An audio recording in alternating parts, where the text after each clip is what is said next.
Já cumprimentamos a todos na hora dos avisos e queremos agradecer ao Senhor, porque podemos acreditar e ver que todas as coisas cooperam para o bem daqueles que amam ao Senhor, daqueles que são seus filhos. Louvado seja o Senhor por isso, meus amados irmãos. Abramos, pois, a palavra do Senhor no livro de Gênesis, capítulo 24, onde nós vamos basear a nossa exposição de hoje, do texto sagrado, na esperança de que o Senhor, Ele, se apodere deste momento através do seu Espírito e use o instrumento, aplique a palavra em nossos corações, cause edificação, cause consolo, para a glória do seu santo nome. Nós vamos fugir, e de vez em quando faremos isso, da série de exposição que estamos fazendo sobre o ser de Deus, a teontologia, não é? E vocês já estão acostumados com ela, mas essa é a pretensão do ano todo. Ainda tem muita coisa naquela série, ainda tem muita coisa sobre lei de Deus, providência de Deus, cuidado do Senhor com as nossas vidas, a lei do Senhor como seu caráter moral, a exposição do seu caráter moral. Então tem muita coisa na série, aguarde, que certamente virá. Mas hoje vou fazer interrupção, de modo justo, para tratarmos sobre o dever ou os deveres de um pai cristão. Os deveres de um pai cristão. Em Gênesis 24, verso 1 a 9, devido ao mundo, ou pelo menos aqui no Brasil, está se tratando sobre o Dia dos Pais, não é? Mas certamente haverá aplicação para as mães, os filhos, então porque a palavra do Senhor sempre toca em todos nós, não é? Então, Gênesis capítulo 24, do 1 ao 9, diz assim: Era Abraão já ditoso, ou idoso, porque ele também era ditoso, capítulo 25 diz que ele morreu em ditosa velhice, pleno de gozo, pleno de riqueza, pleno de amor. Era Abraão já idoso, bem avançado em dias, e o Senhor em tudo o havia abençoado. Isso é extraordinário. E o Senhor em tudo o havia abençoado.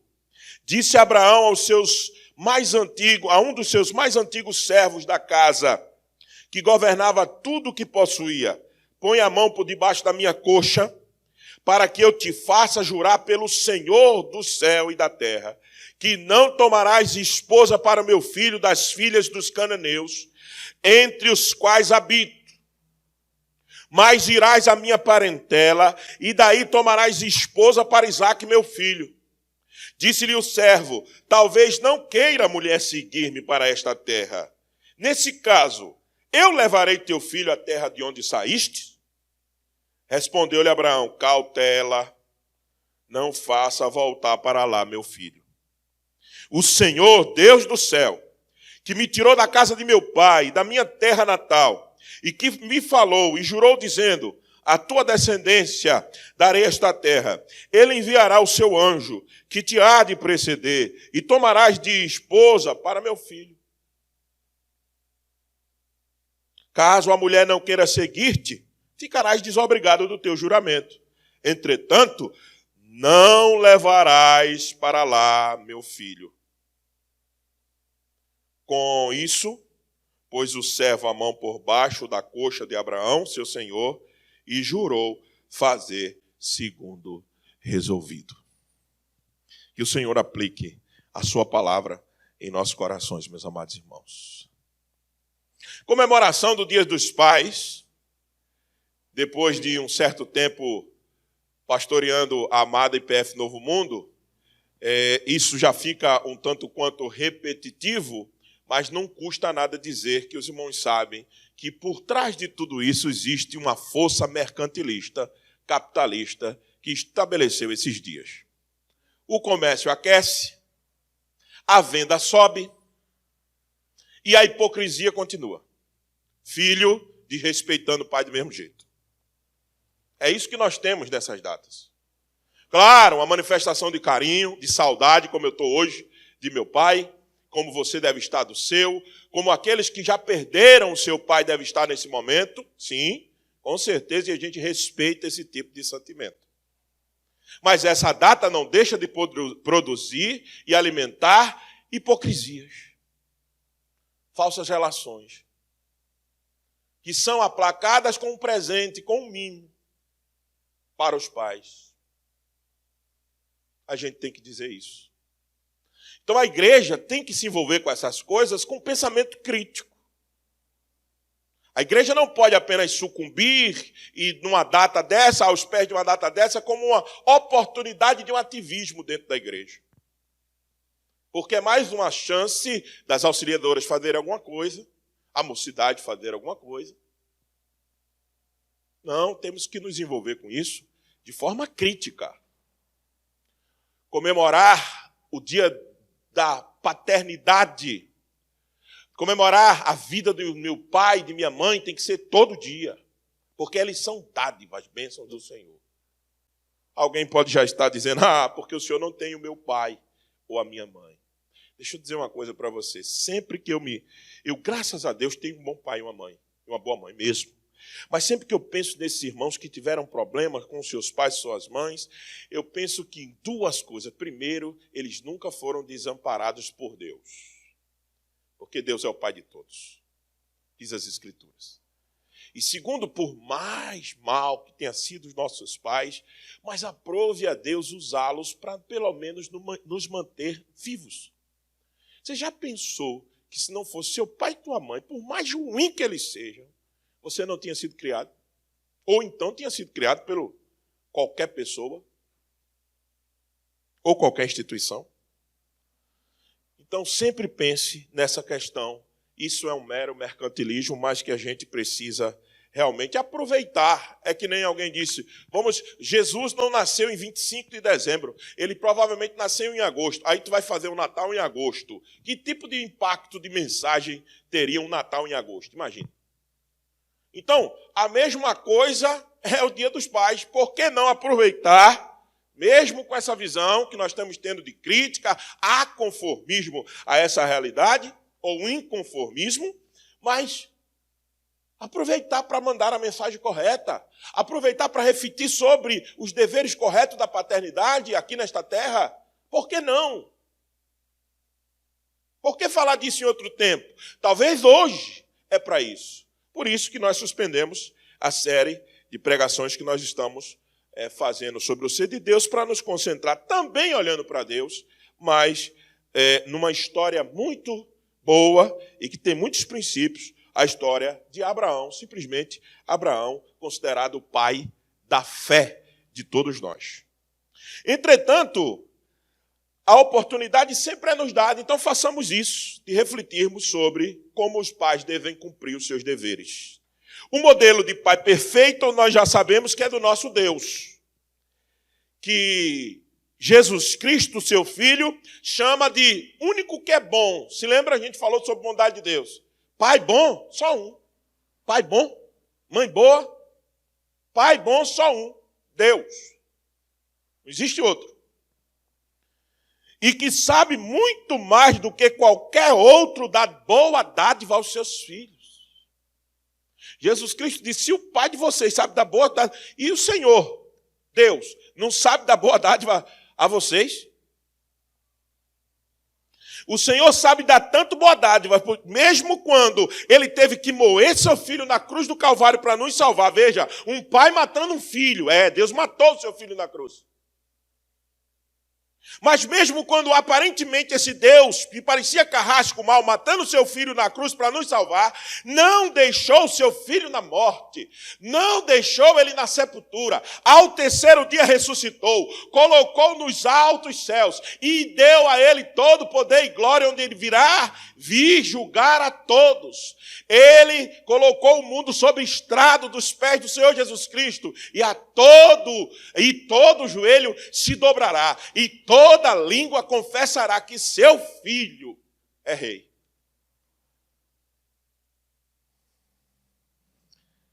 E além de fazer isso com o único filho, na ressurreição do seu filho,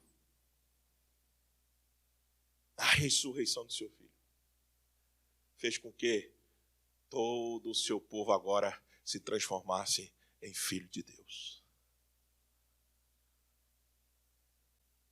ressuscitou dando-lhe o trono, e neste ato fez vários filhos de uma vez só. É os filhos de Abraão. É os filhos da promessa. O Senhor nosso Deus é o Pai perfeito. Mas a Escritura nos oferece exemplos de bons pais que tinham seus pecados, como também nos oferece exemplo de maus pais. Mas nessa manhã nós gostaríamos de olhar para um exemplo bom, talvez não perfeito, e é verdade, não era mesmo, mas alguém que pode nos ensinar. E podemos olhar para esses exemplos na tentativa de extrair lições deles. Então vamos tentar hoje olhar para um desses exemplos, que é o exemplo do nosso pai, Abraão. Vamos tentar agora nos aproximar mais do texto, meus amados irmãos. O texto faz parte de um contexto bem maior, de uma narrativa bem grande, de uma história longa de Abraão que toma aproximadamente 13 capítulos. Vai do capítulo 12 de Gênesis até o capítulo 24. No capítulo 25 já abre com a genealogia de Abraão e a declaração de sua morte.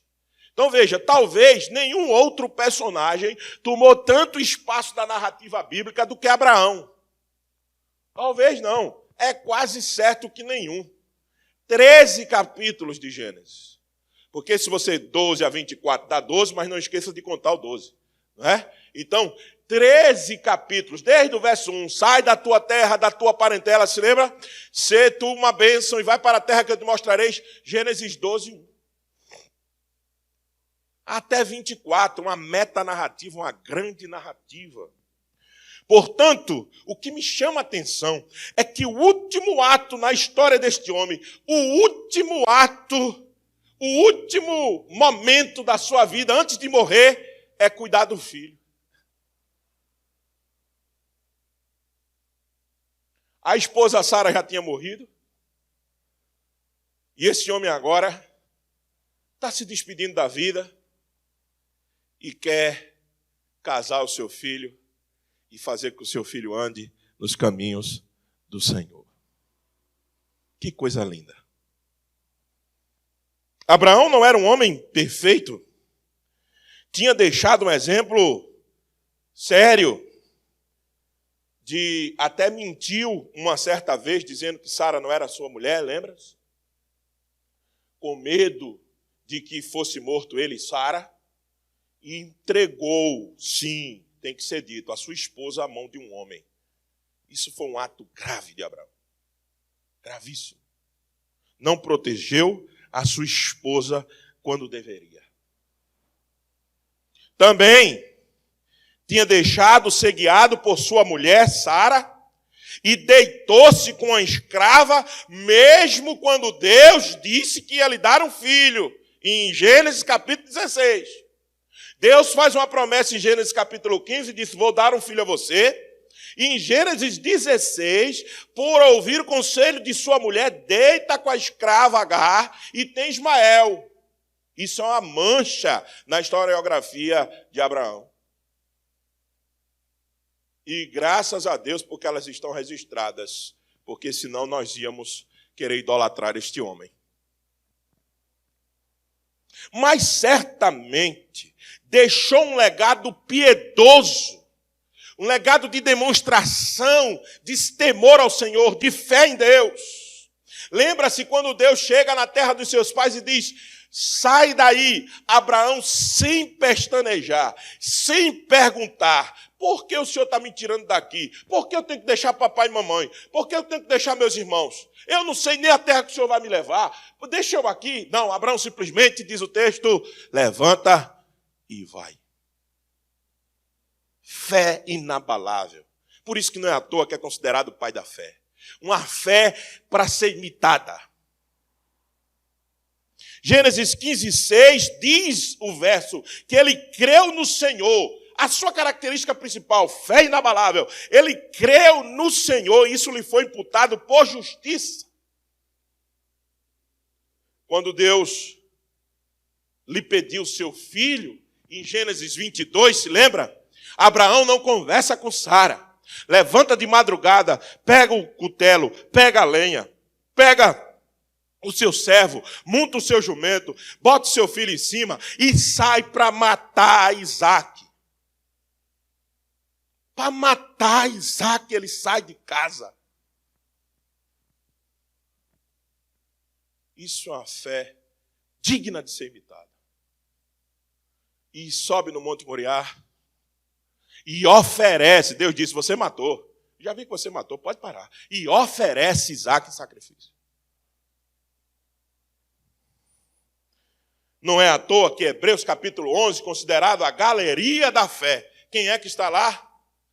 Quem é que tem, não só a história da narrativa bíblica, 13 capítulos, mas quem é que tem o maior destaque na galeria da fé de Hebreus 11? Abraão.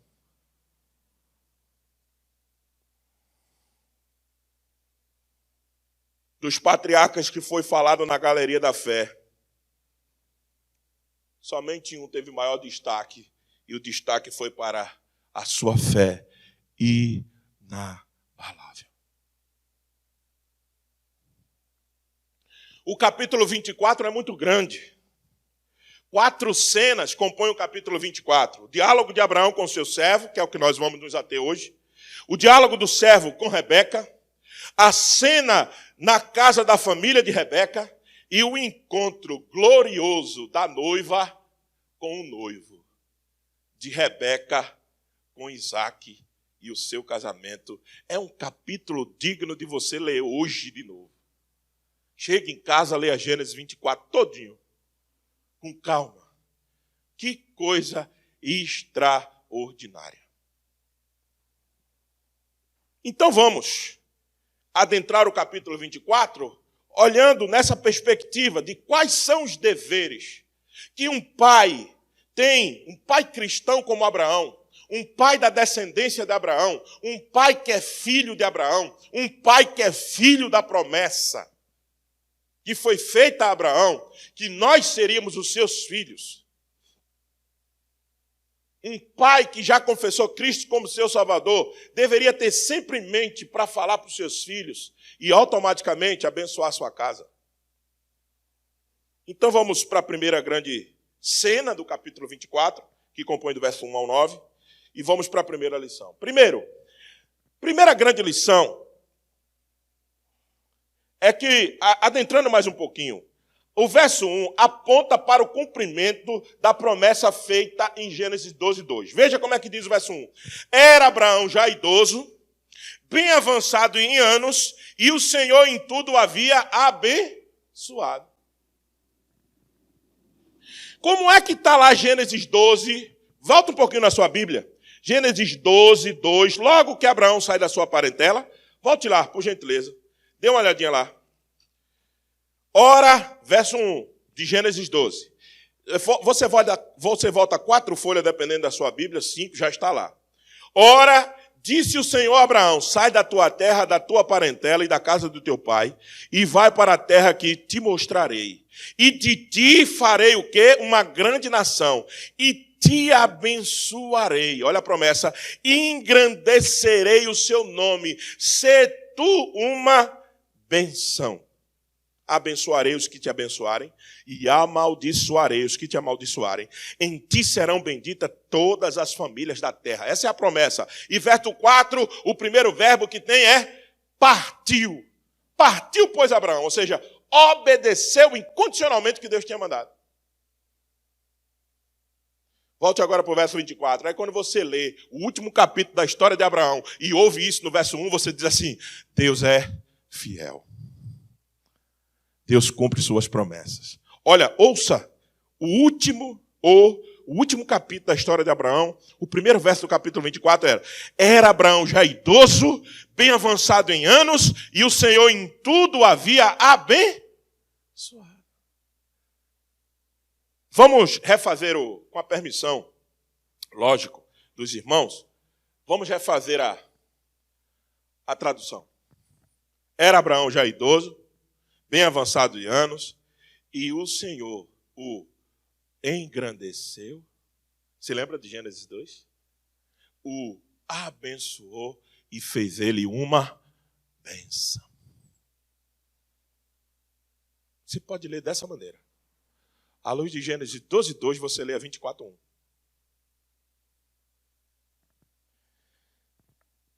Por quê? Porque Abraão simplesmente obedeceu ao Senhor e confiou nas suas promessas. Ele teve saúde, uma vida muito longa, bens materiais que todo mundo vive buscando aí, Abraão teve aos montes, recebeu uma fé inabalável, confiou nas promessas do Senhor. Deus tinha abençoado Abraão, mas mesmo assim ele se preocupou com o seu filho e com a aliança que Deus tinha com o seu povo, através de sua descendência, que era o seu primogênito, seu primeiro filho, o seu filho Isaque. O que é que um pai, nas condições mais normais, quer? Quero dar boa dádiva aos meus filhos, dar um conforto, uma família, uma escola, uma formação, não é assim que a gente pensa? Abraão já tinha dado tudo isso a Isaque.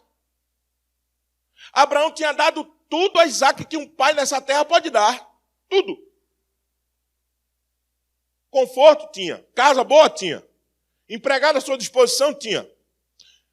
Conhecimento não era essas coisas tão grandes naquela época em termos organizacionais, mas existia grandes sábios já naquela época e certamente Abraão tinha acesso a todos eles. E não esqueça, Abraão era o principal sábio também de sua época, porque era um homem que tinha falado com Deus face a face. Deus tinha falado com ele. Então, Isaque tinha o melhor pai que alguém podia ter naquelas condições e o melhor ensino, o melhor recurso material, tudo. Abraão podia dizer assim, agora, ó alma, deita e morre em paz, porque tudo já conseguistes, e teus filhos, ou teu filho está bem. Não. Abraão está preocupado com a promessa. Deus disse que dele ia fazer uma grande nação, e ele só tinha um filho. Ele quer saber com quem Isaque vai se casar. Ele quer saber se Isaque vai manter a aliança. Ele quer saber se Isaque vai conseguir continuar obedecendo o caminho do Senhor. Ele está preocupado com isso. Primeira grande lição do texto. Lição introdutória. A paternidade não acaba quando o seu filho faz 18 anos. Viu? Eu digo lá em casa, pode fazer 30. Continua sendo meu filho. Ou porque já dei tudo a ele, ou a elas, que eu tenho 2 filhas, e a minha paternidade, meu compromisso já acabou. Não, senhor. Não, senhor. A aliança com a minha casa é de minha responsabilidade. Ei, paizão, é tua responsabilidade. É você que tem que manter a aliança. Então a primeira grande lição é manter a aliança da sua família com Deus. É o seu papel, paizão. Você não pode deixar ela quebrar. Você tem que fazer de tudo para ela não quebrar. Ela pode até quebrar, porque teu filho é um pecador como você é. Tua mulher também. Agora você tem que fazer de tudo para a aliança ser mantida.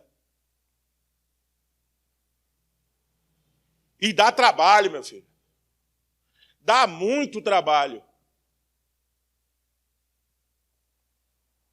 Veja, o verso 2 a 4. Veja o que Abraão tem que fazer.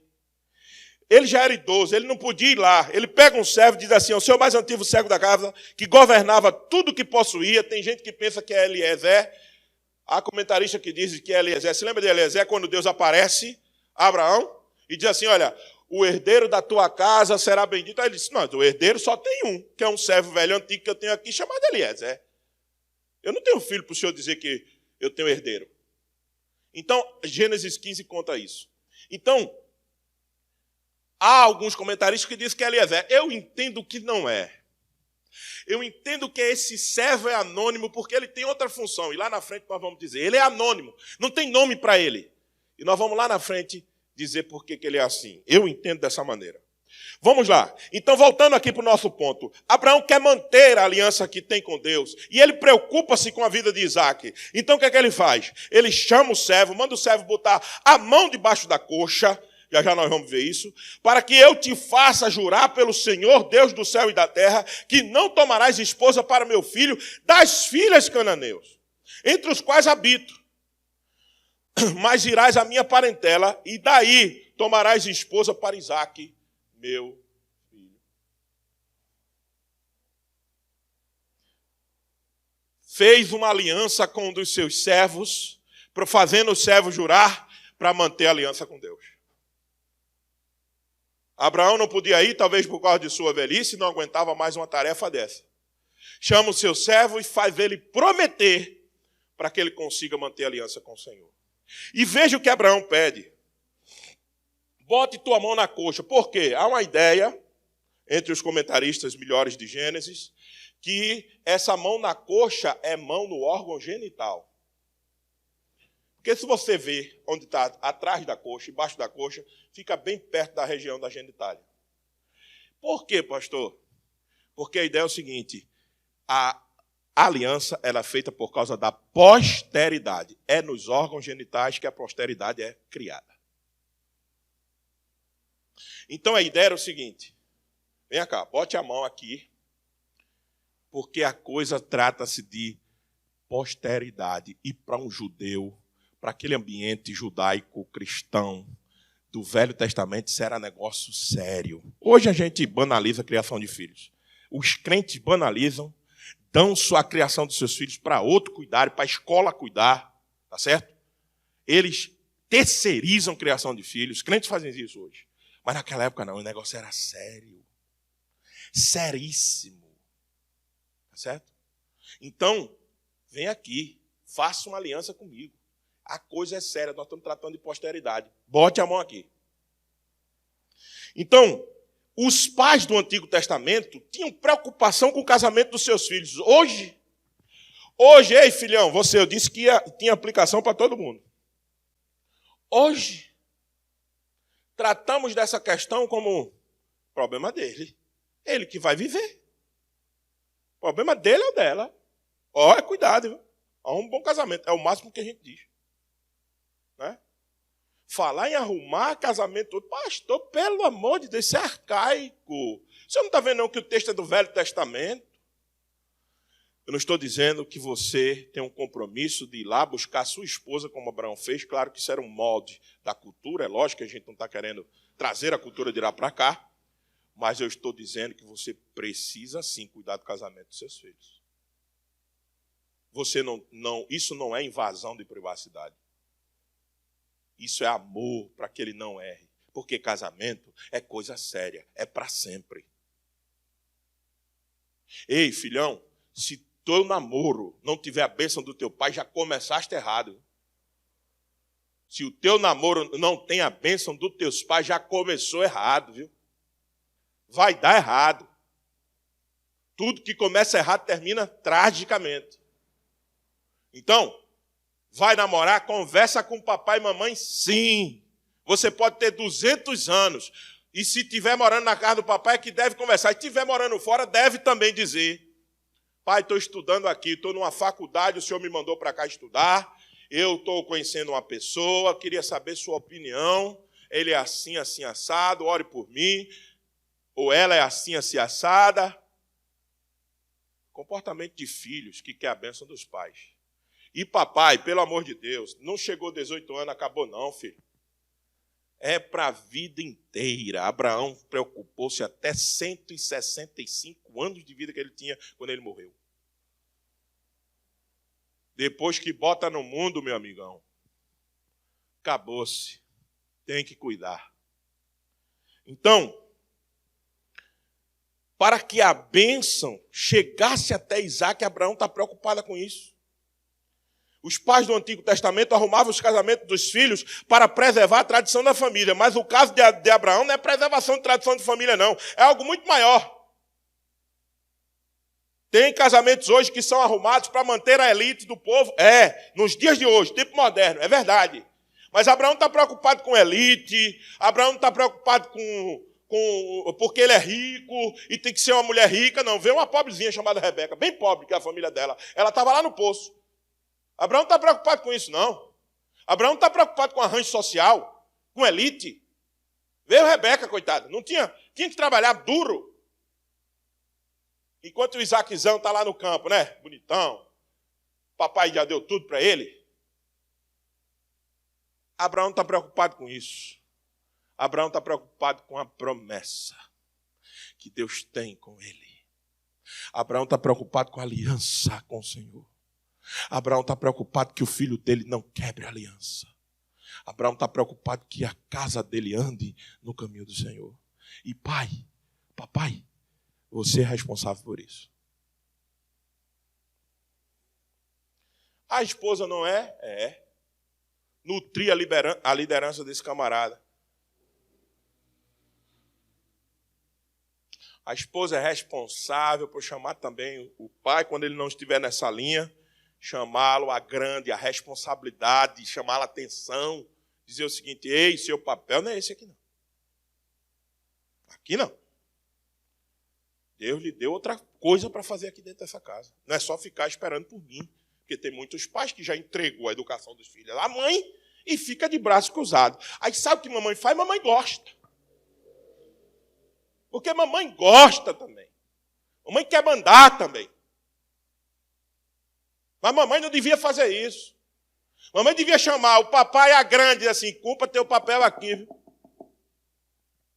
Você sabe que nas Escrituras, pela palavra do Senhor, você é o responsável. Cumpre teu papel. Nós dois juntos. Mas mamãe às vezes gosta. Não é? Do papel do papai. Porque o coração dela tem que ser para o teu marido, porque isso é fruto da queda. Se lembra da queda? Deus disse à mulher: teu coração agora, o teu desejo vai ser para o teu marido. Sabe por quê? Porque o desejo da mulher depois da queda é sempre mandar num homem. E tem homem que aceita isso. É uma parceria. É uma parceria. É uma complementariedade. Não é você, mamãe, que tem que assumir a bronca. Não, chama ele. Ei, você é pai, viu? Esconder coisa que os teus filhos estão fazendo do pai, pelo amor de Deus, né? Isso é antibíblico. E, além do mais, desonesto, mentiroso com o teu marido. Diz tudo o que está acontecendo para ele saber. O problema dele é que ele vai fazer com aquilo. Ele é pai. Diga tudo a ele, não esconda nada. Porque o pai, em primeiro lugar, tem que manter a família na aliança do Senhor. A aliança do Senhor. Isso é muito importante. Para que a bênção de Deus continuasse com a família, sabe o que Abraão faz? Diz: olha, sai daqui. Veja o que ele diz: sai desse ambiente que aqui só tem cananeu. Se lembra dos cananeus? É a semente de quem? Vocês estudaram Gênesis de 1 a 11. Semente de Cã. Se lembra que Cã é amaldiçoado por Noé? Sim, por Noé, isso. Quando sai da arca. Se lembra disso? Cã é amaldiçoado. Quem é abençoado? A semente de quem? De Sete, a terra de onde Abraão tinha visto. Abraão quer continuar debaixo da bênção do Senhor. O que é que ele faz? Ele diz: volte lá na terra dos meus pais. Volte lá e traga uma mulher de lá. Não é uma mulher dessas daqui, não. Porque essas daqui não têm a bênção de Deus. Como é que eu manterei a aliança do Senhor para o meu filho se você trouxer das cananitas? Não. Volte lá na terra de papai, lá na semente santa, abençoada de Sete, tragam a mulher de lá.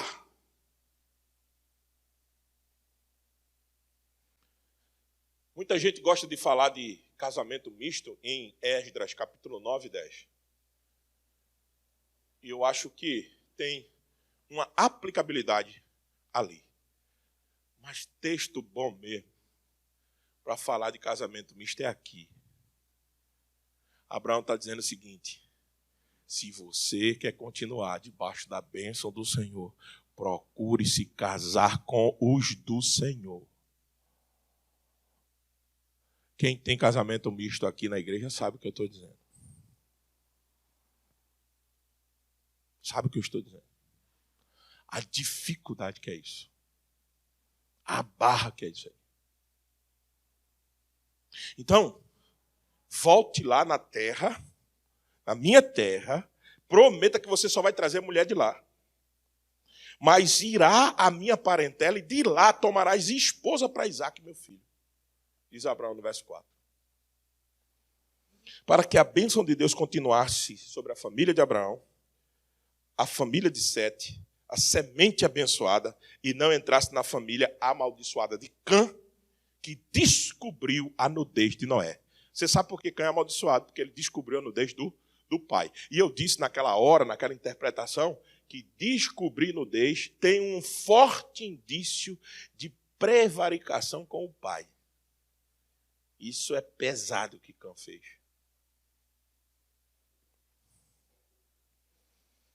Então, meus amados irmãos, é preciso se preocupar sim com o casamento dos filhos e devemos achar bênção. Eles devem ter a bênção do pai para o casamento. Isso é muito importante. Eu nunca vi os pais dizerem aos seus filhos que o seu casamento vai dar errado. E esse casamento dá certo. É muito difícil. Um pai que esteja em plena comunhão com o Senhor diz assim: meu filho, isso não vai acabar bem. E acabar bem. É muito difícil que isso aconteça. O segundo grande ensino é o que está no verso 6 a 8. Aliás, verso 5. Veja, o servo faz uma indagação legítima. Ele diz assim: talvez não queira a mulher seguir-me para esta terra. Nesse caso, levarei teu filho à terra de onde saíste. Veja só. Nesse caso, eu volto com o menino lá. Olha o que é dito. Abraão demonstra confiança nas promessas de Deus. E isso certamente Isaque aprendeu. Mas veja o que Abraão diz no verso 6. Respondeu Abraão: cautela, ei, calma. Em outras palavras, ei, vá devagar. Não faças voltar para lá meu filho. O Senhor Deus do céu, que me tirou da casa de meu pai e da minha terra natal, e que me falou e jurou, dizendo: a tua descendência darei esta terra, ele enviará o seu anjo, que te há de preceder, e tomarás de lá esposa para meu filho. Caso a mulher não queira seguir-te, ficarás desobrigado do teu juramento. Entretanto, não levarás para lá meu filho. Por que Abraão não quer levar para lá? Porque Abraão está ensinando. Claro, Isaque soube dessa história ou não? Você acha que o servo depois não disse a Isaque? Se Isaque não estava presente na cena, que a gente não vê Isaque na cena, é verdade, mas essa história correu. Esse diálogo do servo com Abraão correu. Toda aquela comunidade. Rapaz, amanhã Abraão mandou buscar. Quem foi mesmo que disse? O próprio Isaque. O próprio servo. O servo, quando chegou da viagem, disse: ó, teu pai mandou buscar uma esposa para ti. Está aqui. Como é que é? Conta essa história. Certamente. Rapaz, tu não sabe, ele me fez jurar, me fez botar a mão debaixo da coxa, disse que eu só trouxesse de lá da terra dele. Claro que Isaque aprendeu com isso. Então o que é que nós temos que ensinar aos nossos filhos? A confiar nas promessas de Deus. A promessa de Gênesis 12 era o quê? Saia da tua parentela e vá para uma terra que te mostrarei, e de lá eu farei de você uma grande nação. Não era essa a promessa? Para Abraão é o seguinte: pegar Isaque e voltar para a terra dos meus pais, eu não estou confiando na promessa de Deus. Pegar meu filho e voltar para lá, não tem lógica para mim. Pegar meu filho e devolver para a terra que eu saí é dizer que eu não estou confiando que Deus vai fazer de Isaque uma grande nação. É por isso que não leve meu filho para lá. Não. Cautela, não leve. A não ser que Deus aparecesse de novo, me mostrasse, aí eu ia dizer que você levasse. Mas, a não ser isso, a promessa está valendo. A promessa continua. Então, Isaque é daqui para frente, não para trás. Não voltar para a minha terra. É daqui para abençoar as nações. É daqui porque Deus disse que quer fazer dele uma grande nação. Deus disse que quer fazer de mim. E vai fazer de mim através dele. Então, voltar não, recuar nunca. Andar. Andar com Deus.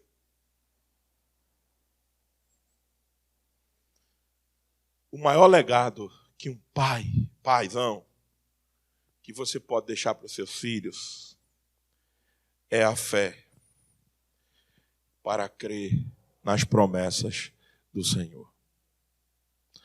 Pastor, eu não tive um diálogo desse como Abraão teve com Deus.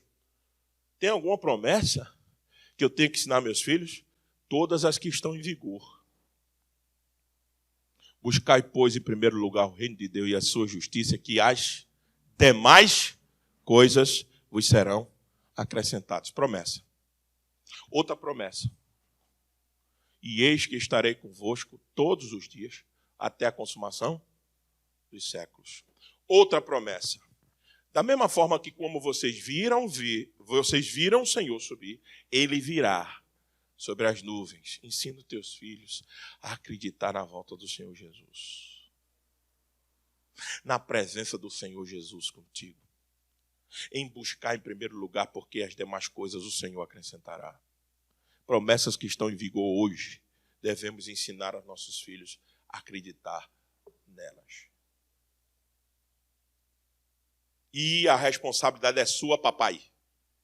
Não bota isso para a sua esposa, não. É sua. Você tem que ensinar os meninos a crer. Tem que ensinar os meninos a viver pela palavra de Deus. Tem que ensinar as crianças a confiar em tudo aquilo que Deus disse. Agora como? Que você às vezes está tão distante de Deus que você nem mesmo acredita, pai.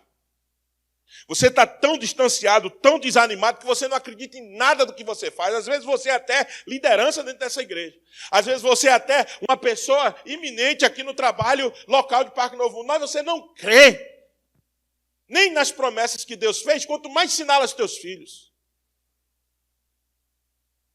Então não adianta, o pai, para cumprir tudo isso, ele tem que estar na presença de Deus como Abraão estava.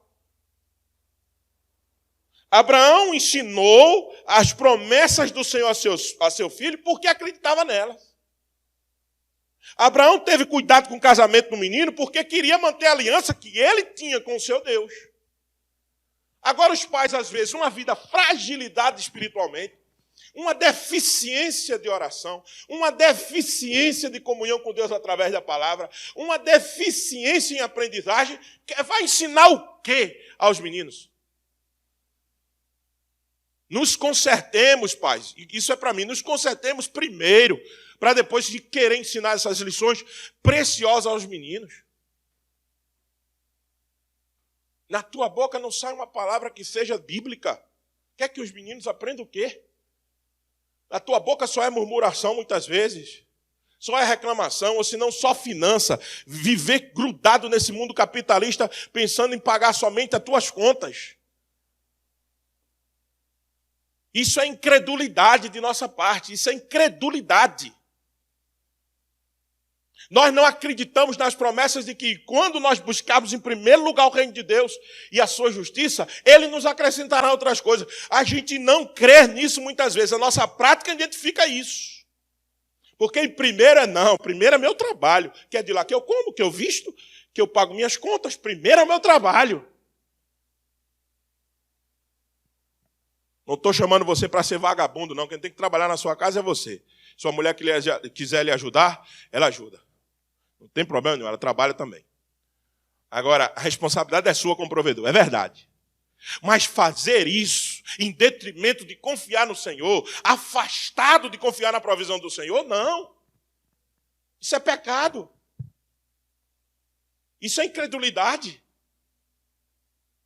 Está tão atarefado, está tão preocupado que não tem tempo de sentar com o menino e orar. Qual foi a última vez que tu orou com a tua casa inteira? Isso é incredulidade dos pais. Jamais eles poderão ensinar a fé aos seus filhos se eles são incrédulos, se eles não acreditam nas promessas do Senhor. Jamais haverá proteção da aliança nessa casa. O maior legado que nós podemos deixar aos filhos é uma fé saudável. Porque daí por diante ele corre atrás. Terceira e última coisa para a gente concluir. Temos que ensinar os meninos a confiar na providência divina. Fazer aquilo que é certo para a sua família. E o resto, ensiná-los a confiar na providência. Veja o que Abraão faz no verso 7 algo extraordinário. O Senhor Deus do céu, veja o que ele diz, que me tirou da casa dos meus pais, ele está lembrando o quê? Da promessa, é aquilo que nós falamos no ponto anterior. Veja, Deus fez uma promessa comigo, não boto meu filho para lá, não. Não devolvo meu filho para a minha terra, não, porque é promessa. Mas tem uma coisa aqui que chama atenção, é quando depois dele falar da promessa, de meu pai, de minha mãe, de minha terra natal, e que me falou e jurou dizendo, a tua descendência darei esta terra. Veja, ponto, ou uma vírgula aqui. Ele confia na promessa, mas ele confia em algo mais do que a promessa. Ele confia no braço da providência divina. Ele diz assim, ele enviará o seu anjo que te há de preceder e tomarás de lá a esposa para meu filho. Ei, deixa eu dizer uma coisa, ô meu servo. Você está pensando que eu estou acreditando em você que vai fazer o serviço? Eu estou te mandando porque eu não posso ir. Eu não acredito em você. Eu acredito no Senhor vai fazer o serviço. Ele vai enviar um anjo antes de você, vai preparar tudo. Quando você chegar lá, você vai saber o que já é. A confiança não é no servo. A confiança é na providência divina. Na providência atuando do Senhor no mundo. É isso que nós temos que aprender a confiar. Nós mesmos primeiro, para depois ensinar aos nossos filhos. Se você não acredita que Deus vai fazer, como é que você vai dizer ao seu filho que ele vai fazer? Me diga uma coisa. Se você não crê que Deus vai fazer, como é que você vai ensinar o menino ou a menina que Deus vai fazer? Me diga. Como é que é isso? Ele enviará o seu anjo. Eu tenho certeza que ele enviará. Eu sei o que Deus vai fazer. Eu acredito naquilo, na obra, nas ações de Deus na nossa vida. Isso que Abraão está dizendo ao seu servo. Eu acredito, filho, que Deus faz o que Ele quer com a nossa vida. Eu acredito nisso, filho. E eu só estou apenas querendo cumprir o mandamento que Ele me deu, cumprir a aliança que Ele me deu. E eu tenho certeza que Ele vai fazer. É assim que você diz aos seus filhos? Que eu digo às minhas filhas? Fique tranquilo, Deus já está providenciando tudo o que sua vida necessita. Mas não é dizer isso como frase solta para acalmar o coração dos meninos. Não. É dizer crendo. Abraão cria em cada palavra que ele disse ao servo. Porque se Deus fez a promessa, Ele não é Deus apenas para fazer a promessa, Ele é Deus também para cumprir todas as promessas. E eu vou viver como Ele fosse cumprir. Tem gente que gosta de ouvir as promessas, adora, dá um glória a Deus, um aleluia, pula de um pé só. Mas não crê, não vive como Deus fosse cumprir a promessa. Vive como Deus fosse falhar na promessa. Gosta de ouvir a promessa, se alegra com a promessa, mas vive como Deus não fosse cumprir a promessa. Inquieto, ansioso, desesperado, nervoso. Ei, papai, é preciso primeiro rever a nossa relação com o Senhor, para depois querer ensinar a filhos. Só vai poder quando eu e você estivermos bem na relação com o nosso Deus. Para finalizar, Cristo nesta passagem. Se lembra que o servo é anônimo? Se lembra que o servo foi fazer a vontade de quem? Do pai Abraão. A minha teoria é que esse servo é anônimo, porque ele aponta para Cristo Jesus. Não porque Cristo fosse anônimo, mas porque ele veio fazer a vontade do Pai. E sabe mais ainda porque Cristo está nessa passagem? E é algo extraordinário.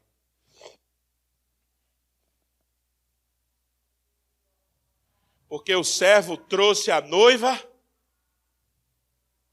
para o noivo. Cristo resgatou a noiva para ele mesmo, que é o noivo. Cristo é o servo e é Isaac. Nessa passagem, Cristo é aquele que foi fazer a vontade do Pai para resgatar a noiva. Veio, se encarnou, morreu, ressuscitou, disse na cruz e quando estava estendido, está tudo consumado. O que o Senhor pediu para mim fazer, eu fiz. Está aqui. Está aqui.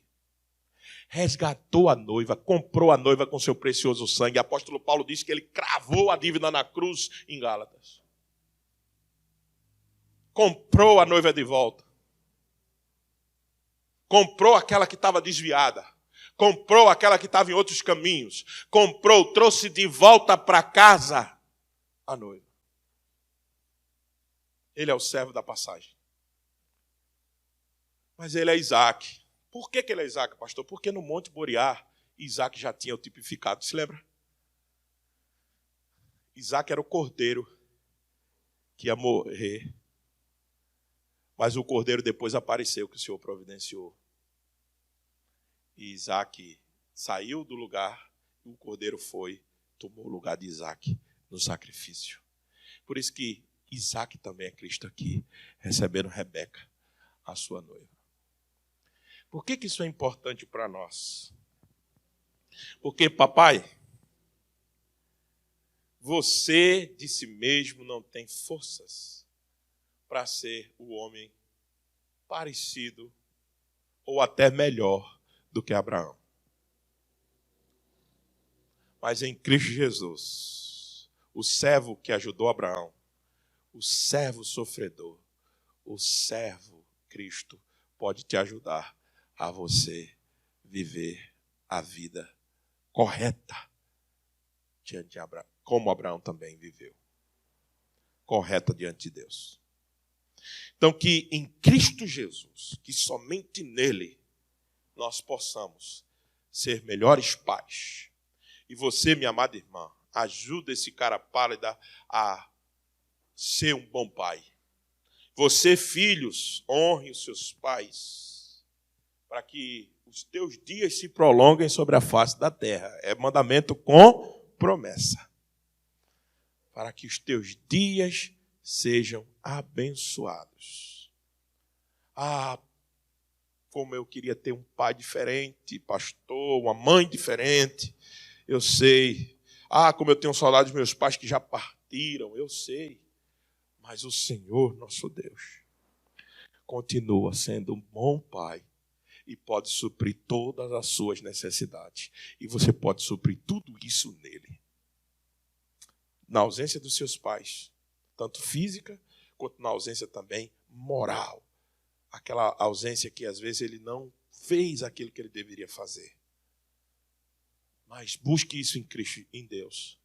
Também, filhos, perdoe os seus pais, não carreguem mágoas contra os seus pais. Isso não será bom para vocês. Deus te abençoe. Fortaleça cada uma de nossas famílias dessa igreja. E nesse dia que comemoramos essa figura especial dentro da família, que é os pais, que nossos pais aqui dessa igreja possam saber a grande responsabilidade que eles têm como filhos de Deus, e que precisam manter a aliança do Senhor com a sua casa. Que Deus te abençoe nessa grande tarefa.